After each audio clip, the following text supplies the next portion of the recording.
요즘 문 앞에 이 택배가 보인다면 절대 열어보아선 안 됩니다. 그리고 절대 연락해서도 안 됩니다. 요즘 네티즌들 사이에서 이 택배를 이용한 신종 보이스피싱 수법이 큰 화제가 되고 있는데요. 전화나 문자를 통한 수법보다 더 악랄하고 치밀해서 당하는 사람들이 많다고 합니다. 아니 이제는 하다 택배를 보내면서까지 개인정보와 통장 속 돈을 빼내간다는 건데요. 더 무서운 건 마약 범죄에 이용하기까지 한다는 겁니다. 와, 이거 당하면 진짜 큰일 나겠는데요. 도대체 어떤 택배를 주의해야 하는지, 당했을 땐 어떻게 대처를 해야 하는지 확실하게 알려드리겠습니다. 시니어 전성시대 지금 시작합니다.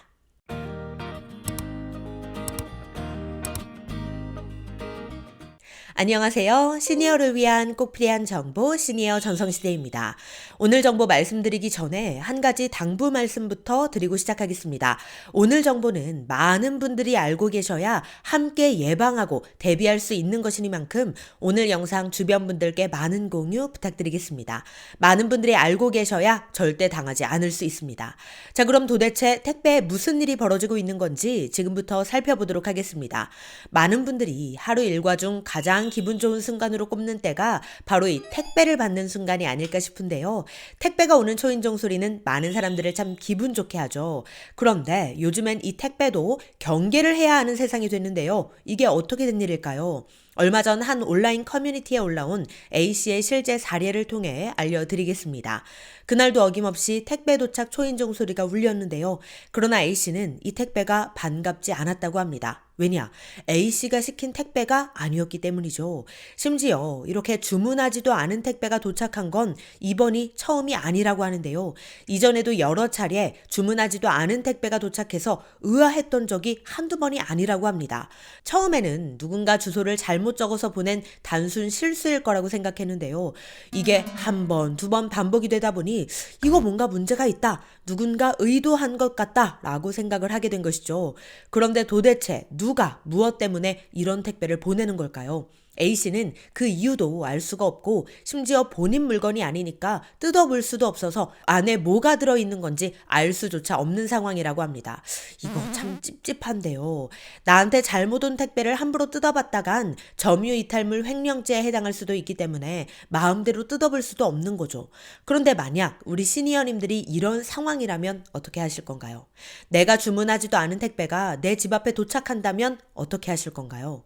아마 많은 분들께서 택배를 보낸 사람, 즉 발송인에게 전화를 걸어서 확인해 보면 되는 거 아니냐, 이렇게 생각하실 텐데요. 물론 이런 택배는 가지고 있기도 찜찜하고 그렇다고 집 앞에 계속 두기도 찜찜하니까 차라리 발신인에게 전화를 해서 현재 상황을 알리고 문제를 해결하는 게 낫지 않나, 이렇게 생각하실 겁니다. 저도 이 사건을 알기 전엔 그렇게 생각을 했었으니까요. 그런데 이게 다 함정이었습니다. 이 의문의 택배가 바로 이러한 사람의 심리를 노린 신종 보이스피싱 수법이기 때문인데요.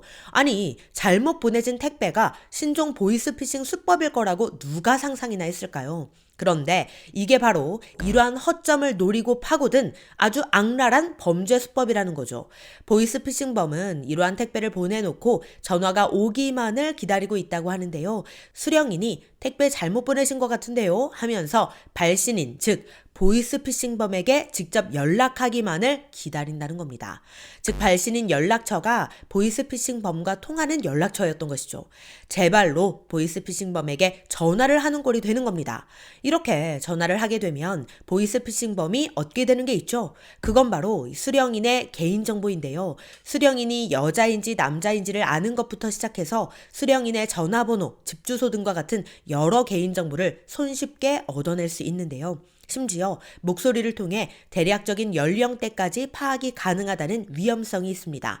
이러한 수법은 단순 보이스피싱뿐만 아니라 스토킹, 성범죄, 절도 등에도 악용될 수 있다고 하는데요.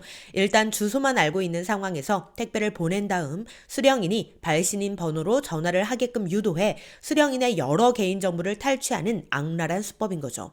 그런데 이러한 택배가 비단 개인정보 탈취만을 위한 목적으로만 쓰이지 않는다고 합니다. 더 위험하고 무서운 범죄로도 악용된다고 하는데요. 그건 바로 마약 범죄입니다. 이 수법은 마약 범죄에 종종 이용되는 방식인데요. 자신의 범행을 감추기 위해 일부러 엉뚱한 사람에게 택배를 보내는 겁니다. 즉, 자신이 마약을 직접 받지 않고 자신과 관련 없는 아예 엉뚱한 사람에게 마약이 배달되게끔 하는 거죠. 그 다음 택배가 잘못 왔다는 연락을 받으면 그때 찾으러 가는 방식이라고 하는데요. 이러한 수법을 사용하면 마약범의 주소지는 전혀 노출시키지 않으면서 물건을 받을 수 있으니까 범행을 숨기기 쉬운 방법으로 이용하기도 한다는 겁니다.